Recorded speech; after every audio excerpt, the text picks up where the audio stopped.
चलिए बच्चों, आज हम लोग फिर से एक महत्वपूर्ण टॉपिक पे बात करेंगे। वो टॉपिक है हम लोग का इंद्रधनुष का बनना। तो हम लोग देखेंगे आज कि इंद्रधनुष कब बनती है।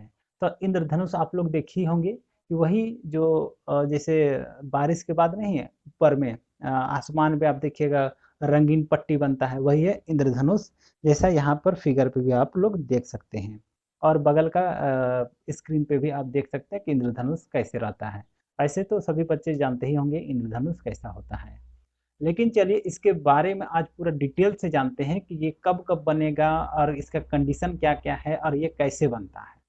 तो आप लोग ध्यान दिए होंगे कि इंद्रधनुष जो बनता है वो हमेशा बारिश के बाद ही बनता है।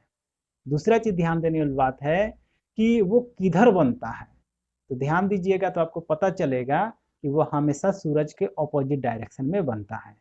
तो चलिए आज टोटल हम लोग जानने का कोशिश करेंगे कि इंद्रधनुष आखिर बारिश के बाद ही क्यों बनता है और सूरज के ऑपोजिट डायरेक्शन में क्यों बनता है और कैसे बनता है, इस सभी चीज़ों को देखते हैं। तो उसके लिए चलिए एक बड़ा सा फिगर मैंने यहाँ पर बनाया हूँ, उसको चलिए देखते हैं। यहाँ पर थोड़ा सा गलती हो गया था, इसको इसलिए वाइटनर से मिटाने की कोशिश किया था लेकिन साफ से नहीं हुआ। आप लोग को जब भी एग्जाम में ये आएगा और जो कि जनरली आता है, तो जब भी आएगा तो इस तरह का फिगर बनाना है, उसके बाद इसको लिखना है। और लिखने के लिए देखिए इतना लंबा चौड़ा जो लिखा हुआ है, पूरा जो डिफिनेशन है, इस सबको रटने का जरूरत नहीं है, उसको आपको समझना है। और समझने के लिए चलिए बताते हैं। तो जब भी बारिश होगा तो बारिश के बाद क्या होगा, तो वायुमंडल में ना पानी का छोटा छोटा कण रह जाते हैं। आप ध्यान दिए होंगे कि जब भी बारिश के बाद आप गाड़ी चलाइए या तो साइकिल चलाइएगा तो आपको ठंड लगती है। तो क्यों लगती है? क्योंकि वायुमंडल में पानी के छोटे छोटे कण आ गए हैं। ठीक है, तो बारिश हुई और वायुमंडल में छोटे छोटे कण आ गए, है ना। अब उस छोटा कण में से एक कण को चलिए हम लोग समझते हैं कि ये पानी का बूंद का एक कण है, मतलब पानी का बूंद है। ठीक है, सूरज इधर कहीं है, यहाँ से उससे निकलने वाली प्रकाश मतलब कि श्वेत प्रकाश, व्हाइट लाइट होता है ना, तो वो यहाँ पे पहुंचेगा। अब श्वेत प्रकाश में क्या रहते हैं, तो 7 रंग के प्रकाश रहते हैं ना। अब ये जब हवा था तो मिल करके सातों रंग जो है वो साथ साथ चले, है ना। चलने के बाद यहाँ पर आया तो पानी के अंदर घुसने चाहा, मतलब बूंद के अंदर घुसना चाहा, तो इधर विरल हुआ और ये सघन हुआ। और जैसे ही मुसीबत आया तो यहाँ का जो भी रंगीन प्रकाश है ना, एक दूसरे का साथ छोड़ देगा, जैसे कि हम लोग का जिंदगी में देखने के लिए मिलता है।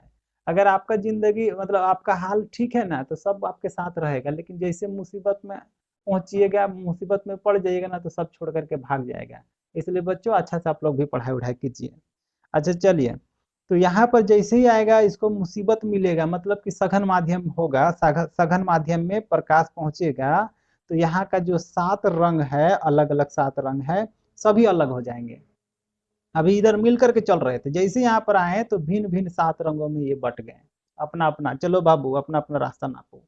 ऐसा पूरा जिंदगी का रियलिटी यही है कि सुख में सभी साथ रहेंगे लेकिन दुख में कोई नहीं रहेगा। गाना भी है ना, दुख के हर क्या कैसे कैसे गाना है बहुत पुराना, कि दुख में ना कोई साथ देगा के, इस तरह से गाना है। तो चलिए यहाँ पर आया, सघन माध्यम होने के कारण सभी 7 रंग का प्रकाश जो है वो अलग अलग हो जाएंगे, मतलब कि वर्ण विक्षेपण का घटना होगा।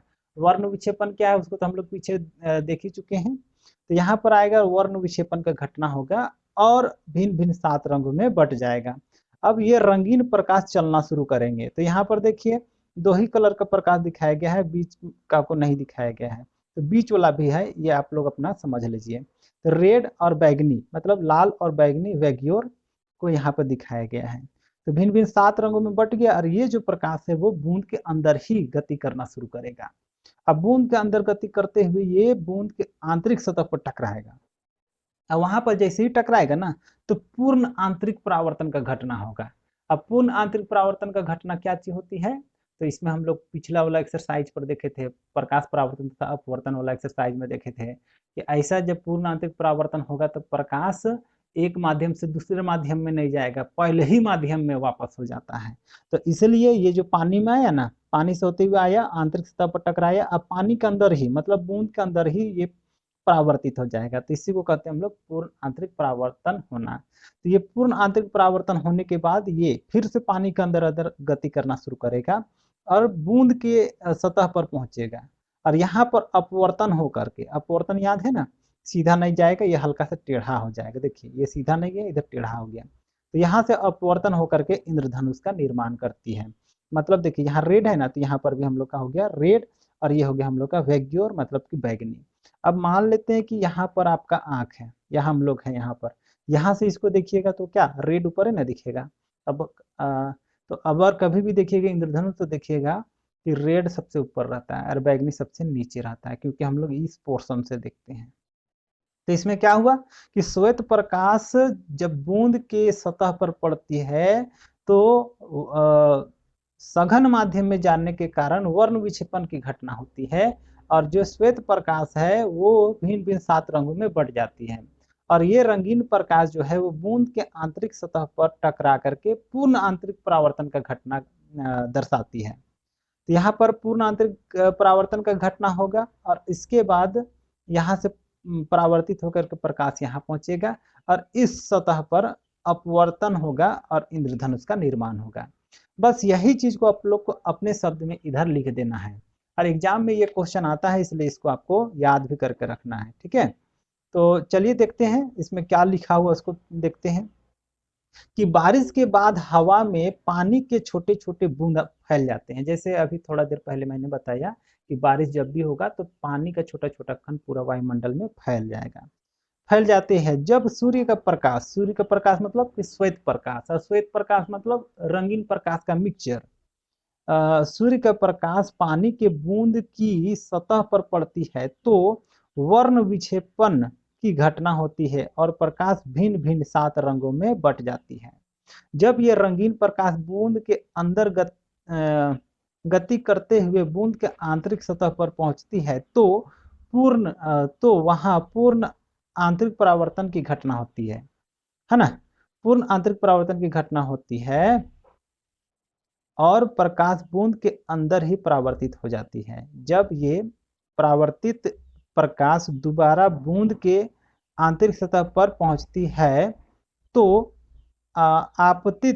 अपवर्तित होकर इंद्रधनुष का निर्माण करती है ना। तो टोटल बात यहाँ पर समझा ही दिए, तो आपको इसको रटना नहीं है, इसको समझ करके लिख देना है और ये एक अच्छा क्वेश्चन है, ये आता है। तो उम्मीद करते हैं कि इंद्रधनुष कैसे बनता है, कब बनता है, इसका क्या कंडीशन है, टोटल आप लोग को समझ में आ गया होगा। तो आज के लिए इस वीडियो पर इतना ही, और अगर वीडियो अच्छी लगी हो तो वीडियो को लाइक कीजिएगा और चैनल में नए हैं तो चैनल को सब्सक्राइब कर लीजिएगा।